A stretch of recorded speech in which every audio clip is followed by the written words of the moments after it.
Hello all and welcome to the competitive classes. आज के इस वीडियो में हम आपके साथ एक अपडेट शेयर करने वाले हैं। वीडियो को स्टार्ट करने से पहले जिन्होंने चैनल को अभी तक सब्सक्राइब नहीं किया है तो do subscribe it and don't forget to press the bell icon. हमारे चैनल पे जेके बैंक बैंकिंग एसोसिएट के एग्ज़ाम के लिए प्रीवियस ईयर क्वेश्चन सीरीज़ जो है वो चलाई जा रही है, जिसमें डेली के क्वांट और रीजनिंग के सेशंस अपलोड किए जा रहे हैं। तो अगर आप भी प्रिपरेशन कर रहे हैं तो do watch our lectures, it will benefit you in your exam definitely. Also हमारे इंस्टीट्यूट में जेके एसएसबी क्लास 4 की बैचेस चल रहे हैं। अगर आप उसकी प्रिपरेशन करना चाहते हैं या आपके कोई फैमिली फ्रेंड्स उसकी प्रिपरेशन कर रहे हैं तो do share the info with them. तो चलिए स्टार्ट करते हैं। अपडेट ये है कि इंटेलिजेंस ब्यूरो ने assistant central intelligence officer grade 2 की पोस्टें जो हैं वो रिलीज़ की हैं कल ही अपने एक नोटिफिकेशन के थ्रू।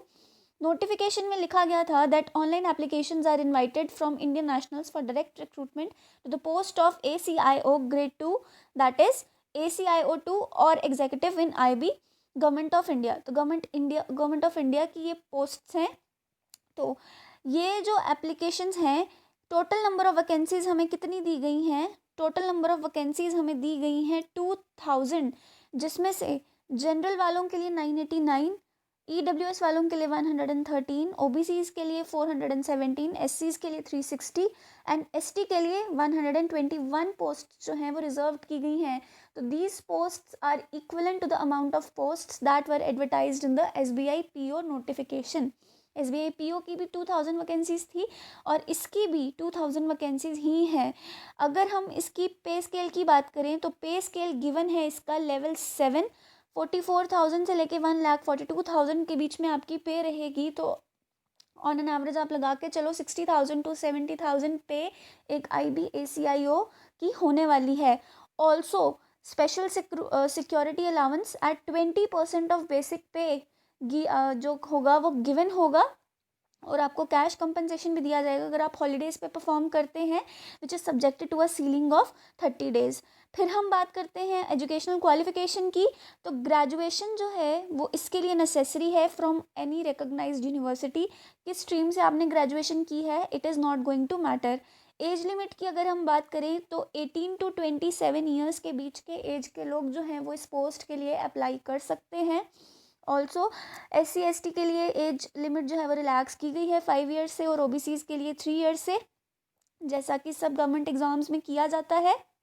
तो उसके बाद हम चलते हैं अपने सेंटर ऑफ एग्जामिनेशन में। सबसे पहले जो ये एग्ज़ाम है वो 3 लेवल्स में होने वाला है, Tier 1, 2 एंड 3। ठीक है, Tier 1, 2 एंड 3। Tier 1 जो होगा आपका, उसके एग्जामिनेशन सेंटर्स देखो, उसके एग्जामिनेशन सेंटर्स हमको बताए गए हैं ये सारे।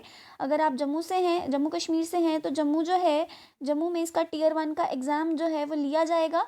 आप देख सकते हो कि ये जो सेंटर्स हैं ये सिर्फ Tier 1 के एग्ज़ाम के लिए ही हैं। Tier 2 का जो एग्ज़ाम होता है उसका सेंटर जम्मू में नहीं बनता, उसके पेपर के लिए आपको बाहर जाना पड़ता है।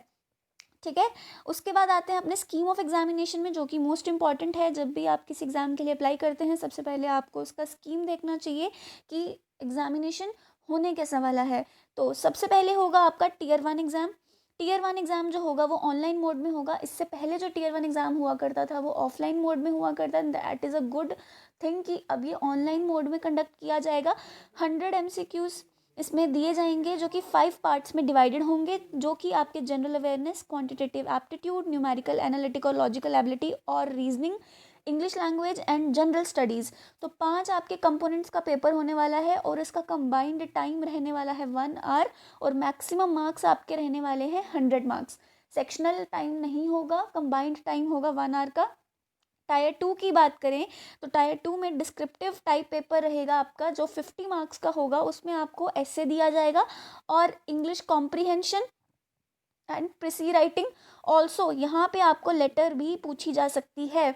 ऑल्सो यहाँ पे आपका फिर से कंबाइंड टाइम होगा 1 आवर का और इसके मैक्सिमम मार्क्स होंगे 50। फिर जो आपका Tier 3 रहेगा वो इंटरव्यू रहेगा which will be consisting of 100 marks. Okay, तो आपका Tier 1, Tier 2 और Tier 3 में ये वाला एग्ज़ाम जो है वो कंडक्ट किया जाएगा।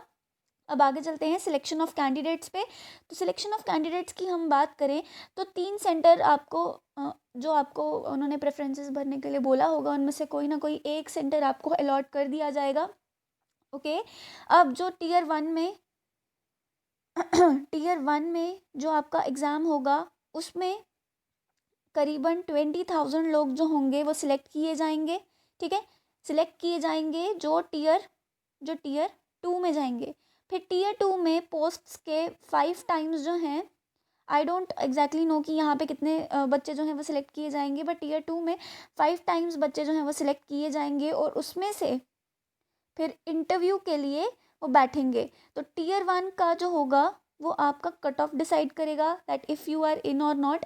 टीयर 2 में आपको 33% मार्क्स जो हैं वो स्कोर करने ही करने हैं टू पास द लेवल। हो सकता है ये आपको कट ऑफ के बाद जो है वो डिसाइडेड हो। फिर उसके बाद आपका इंटरव्यू होगा और जो आपकी फाइनल सिलेक्शन होगी it will be combined performance, it will be based on combined performance in tier 1, tier 2 and tier 3 और इंटरव्यू। फाइनल सिलेक्शन के लिए टीयर 1 के मार्क्स, टीयर 2 के मार्क्स और टीयर 3 के मार्क्स कंबाइंडली आपको दिए जाएंगे।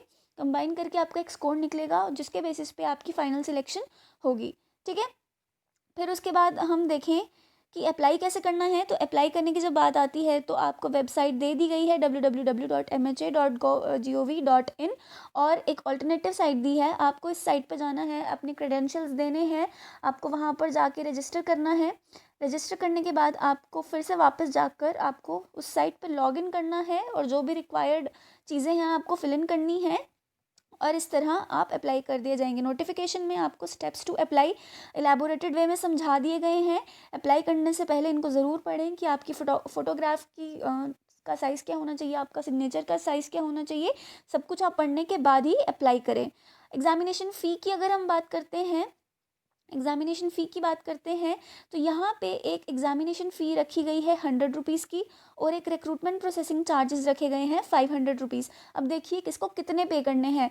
मेल कैंडिडेट्स हैं जो जनरल EWS या OBC कैटेगरीज़ के, उनको टोटल 600 रुपीज़ जो हैं वो पे करने हैं एज अ फ़ीस। बाकी जो SC ST हैं या फीमेल कैंडिडेट्स हैं या एक्स सर्विसमैन हैं उनको सिर्फ रिक्रूटमेंट प्रोसेसिंग चार्जेस भरने हैं जो कि कितने होंगे 500 रुपीज़। तो 500 रुपीज़ भरने हैं SC ST और फीमेल कैंडिडेट्स और एक्स सर्विसमैन को, और बाकी मेल कैंडिडेट्स को भरने हैं 600 रुपीज़। तो यही था इसमें, इस नोटिफिकेशन में, इस पर्टिकुलर नोटिफिकेशन में अभी जो डेट्स हैं इस नोटिफिकेशन की वो अनाउंस नहीं की गई हैं, वो भी देना बाकी हैं। बाकी सिलेबस उन्होंने आपको बता दिया है कि कंपोनेंट्स कौन से होंगे। तो अगर आप भर रहे हैं फॉर्म तो हमको बताइए, अगर आप इंटरेस्टेड हैं कमेंट सेक्शन में कमेंट करके हमको बताइए। एंड आज की अपडेट में बस इतना ही। Thank you so much for watching and have a nice day.